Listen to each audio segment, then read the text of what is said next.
Kaibigan, welcome back. Ngayon ay Hunyo 15, Lunes, at pinakamataas namin temperatura ay nasa 20, 21, mababa, pinakamababa. Ang prediction nila ay 11.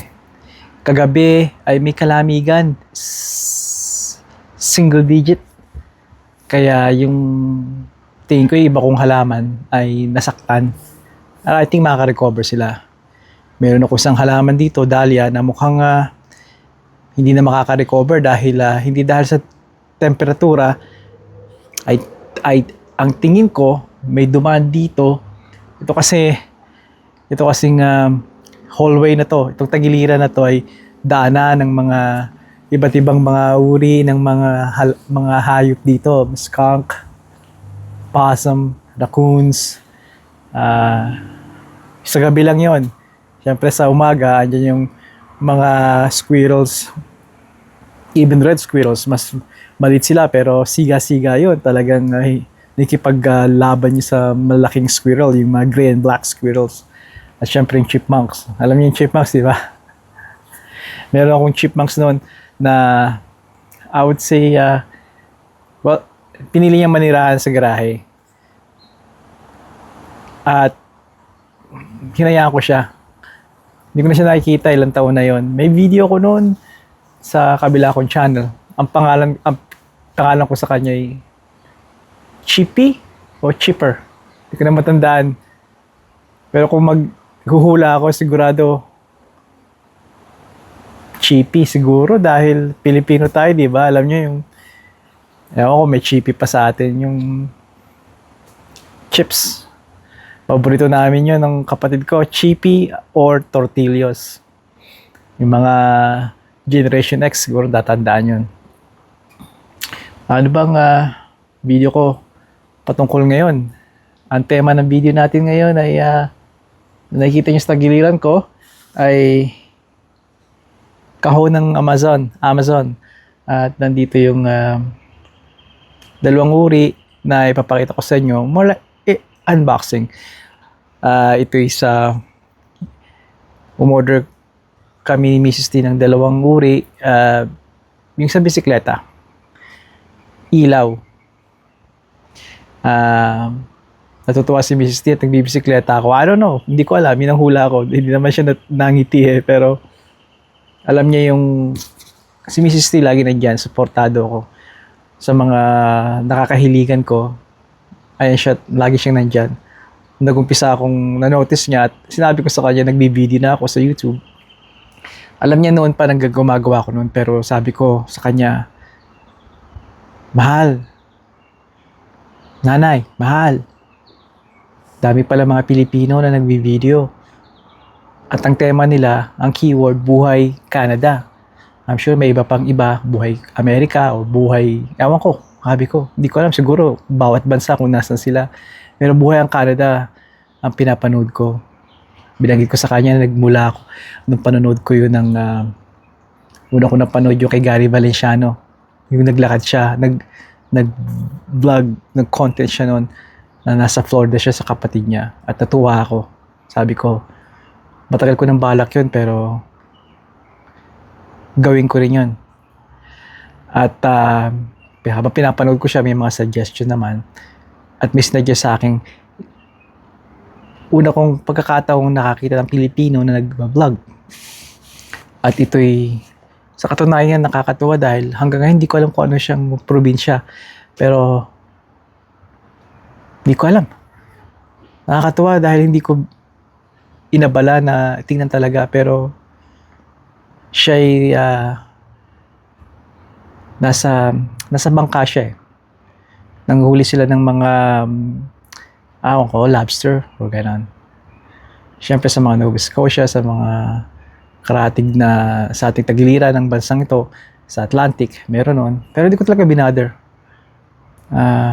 At mula noon, nagsanga-sanga na, nakita ko na iba mga nag-vlog o nag-video. I was 3 years ago, over 3 years ago, if I had to guess. Almost or over 3 years ago. At ito nga, pagsuporta sa akin ni Misty, binili niya ako ng bike, yung Rode na mikropono. Kaya, ando nag-umpisa.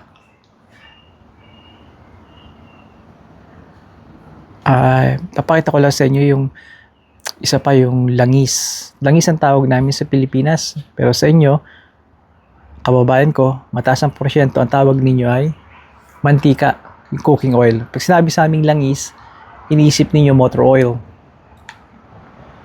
Pero sa amin, yun yung panluto, cooking oil. Iba-iba pa rin tayo mga Pilipino, no, sa mga salita. Kaya, ibig yung salita namin na naiinis sa Maynila ay banas. Sa amin ang banas minsan ay naiinitan.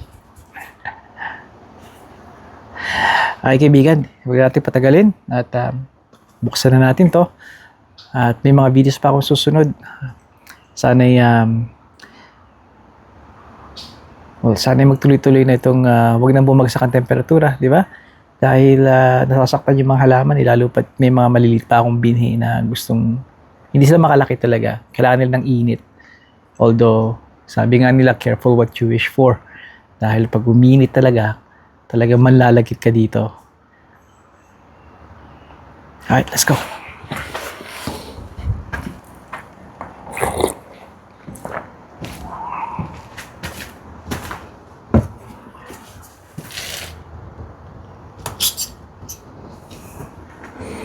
Bago ang lahat, pakita ko sa inyo yung naglalakihan na nating dahlias. Ito yung canalili, yung matingkad na green na yan. At ito naman, ang mga dahlias natin. Iba-iba sila mga uri. At itong dalawang to ay rosas na hopefully naghahangad pa rin akong mabuhay sila. Pero yung kasamahan nila, nabuhay naman. Kaya makikita nyo rin yon sa harapang hubdi natin. Yung sinasabi ko sa inyo na hindi naka-recover. Mukhang nabali yung tangkay niya. Siguro ay merong raccoon or skunk na naitumba siya at nabali yung kanyang tangkay, pinakang stem niya. Di bale, isa lang naman yan eh. Kaya kailangan nating ayusin na to. Ito yung hindi na tumubo. Pero alam kong hindi natutubo sila. Sa katunayan, nilagyan ko sila ng come on. Yan, salita. Canna lilies, will they grow? Mukhang hindi. Ganun din ito. Tanong ko yan sa sarili ko. Pero iba namang iba na hindi ko nilagyan ng tanong na yon. Ito, malalaki na sila. Ito ay medyo slow. Pero mukhang yung loob dito hindi eh. Di bale. Marami pa naman tayong canna lilies. Katulad dito. 4. O maring 5 yan. Okay, let's go. Okay.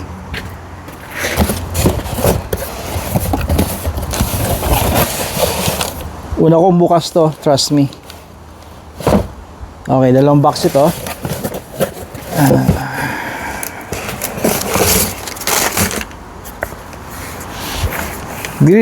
Griddle seasoning and cast iron conditioner. Ito muna ang kita natin. Yan. Buksan uli natin. Naka ano kayo ha? Kung kanina at parang lakay, parang malawak yung lente mo, parang fish eye. Yeah, naka 0.6 ba ang tawag nun? Di ko alam ang talagang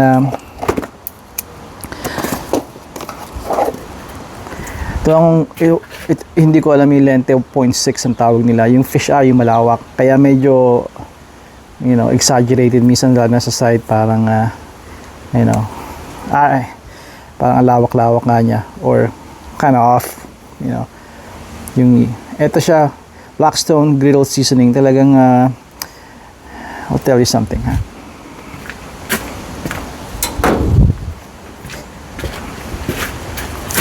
Suppose dapat dun tayo eh, pero hindi ako. Kaibigan, tingin pagkakaiba. Ito ay sa almost, I think $40 ito kung hindi ako nagkakamali. I could be wrong sa mahinang memorya ko eh. But I believe this is $39.99 sa Canadian Tire dito sa amin. Tingnan niyo naman to. This is what, kung hindi ako nagkakamali, a little over $20, maybe wala pang $30. Tingnan yung pagkakaiba nila.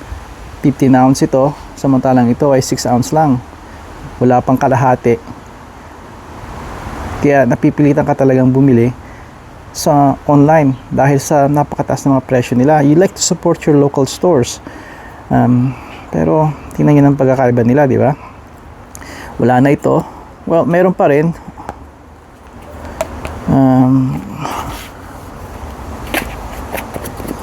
Naubos na ako, konti na to. Ito ang gamit nyo pag magsisison kayo, kahit sa kawali nyo. Alam nyo yung ano nyo, yung cast iron ninyong skillet, maganda rin ito. Alright, itong ilagay ninyo, i-season ninyo. Of course, any oil will do, lalo pat hindi nyo naman madalas naman yung gamitin ng kawali nyo. Pero check this out, maganda to. Right? It's meant for those kind of metals, panluto, diba? So ito ang ating kunin, bago pa, hopefully bago pa. Let's see. There you go, parang pamada, no? Alright, so ito yan, ito na siya. Lagyan natin siya dito. Yeah, that's ito yung huli. Ito yung ating bike. Ang sabi lang may mas maganda pa dito, pero hey, you know what, ito ay order ni Mrs. T sa akin. Ay, natutuwa siya, nagbibisikleta ako, hindi man niya aminin. Pero ito, sinusuportahan ako ng Mrs. ko sa pagbibisikleta.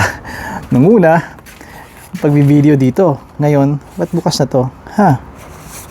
O talagang ano.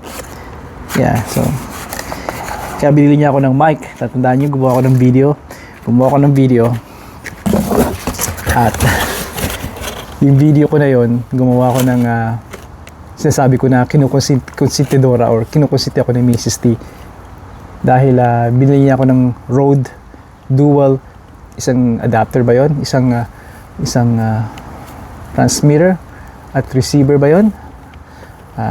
I hope tama yung termino ko nun. And I'm very happy dahil napakatagal ko na, napakarami kong video na mag-video ko, mahina pa lang boses ko. Dahil lalo pa yung malayo ang camera, upo ko sa medyo kalayuan pa, and I start talking, yung pala mahina. Hindi ko alam na importante talagang audio. Alam ko nun, pero alam ko na hindi mo alam, di ba? Nung nalaman ko, sabi ko, I gotta have mic. At nung nalaman niya, kinuha niya ako ng mic. That was malapit na magpasko nun eh. It's almost, that's 3 years ago. Kaya ito, kita ko sa inyo ito. Ito naman, nalaman niya bibisikleta ako. Ito, binili niya. Meron na akong ilaw noon para sa aking classic cruiser bike. At binideo ko na rin yun. Check it out. Okay? Yung pag-video ko ng, ito yung bago. Galing Amazon din to. Maybe just $30.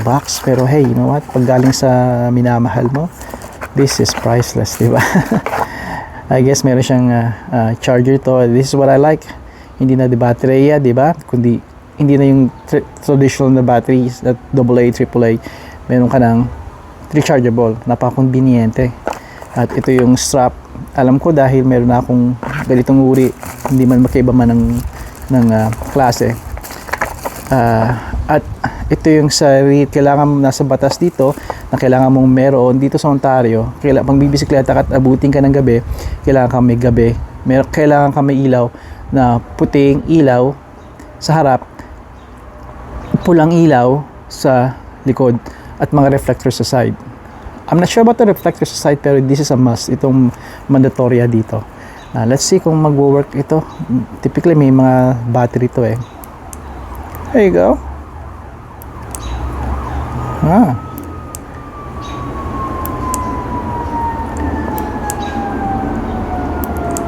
I like this kasi talagang malayo pa, kita mo yung mataas ang ilaw niya, yung kita sa malayo pa, kaya maganda. Pwede kong install, I guess, dito nakaganyan or horizontally or vertically. Alright, ito naman bago tayo matapos ay mga brackets nila to para ma-attach nyo. Dapat pala nandun tayo, no? Nga, ito eh, I wanna make sure na hindi lalabo siya. It's heavy, well built. Okay, hindi ko alam kung, I hope hindi kayo masilaw. Let's see. There you go. Oh, trust me, napakaliwanag nito. Pwede ko tong low, medium. This is low. Yan, nagkikislap. Don't mind yung pagkikislap huwag niyong pansinin dahil ganun daw talaga ang lente. Pero hindi siya nagkikislap. I swear, hindi siya nagkikislap. Ito ang kumikislap. I could use this. Diba, sa daylight? Point mo lang daw pababa para hindi naman masilaw sila yung mga kasalubong mo. That's it. This is nice. High beam or high, medium, low. Walang kislap yun, nakita nyo lang sa lente. At ito yung nakislap. There you go. Ay kaibigan, ito siya. Ito mga nakuha ko sa Amazon. At alright, dito na ako.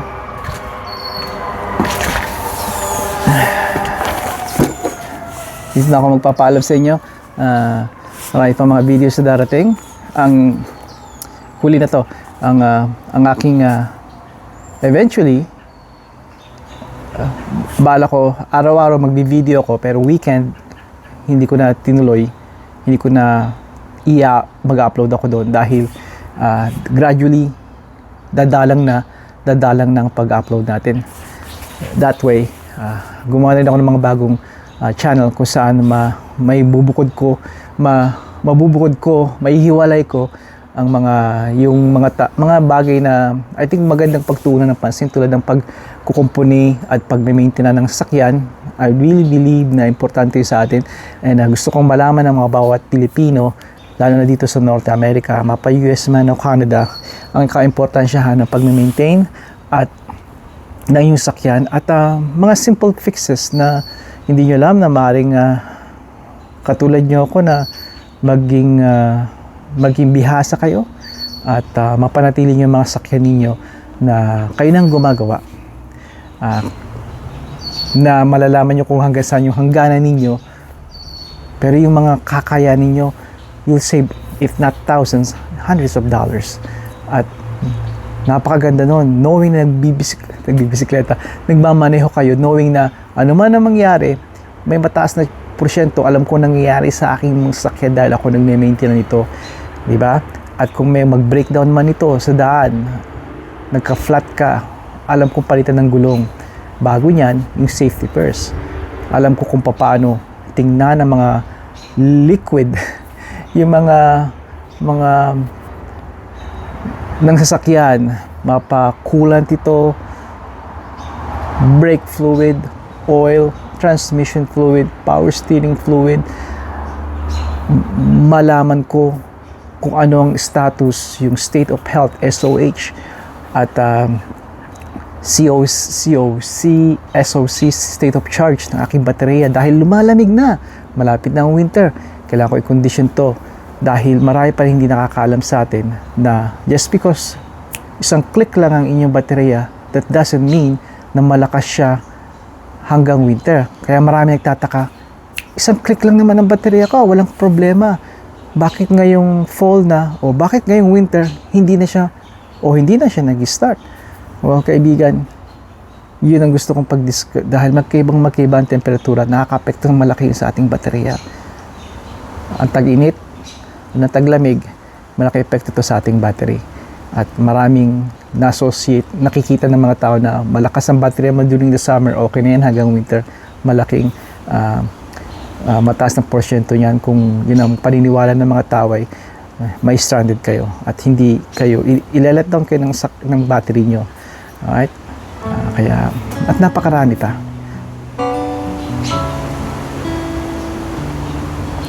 Kaibigan, hanggang sa muli, padayon.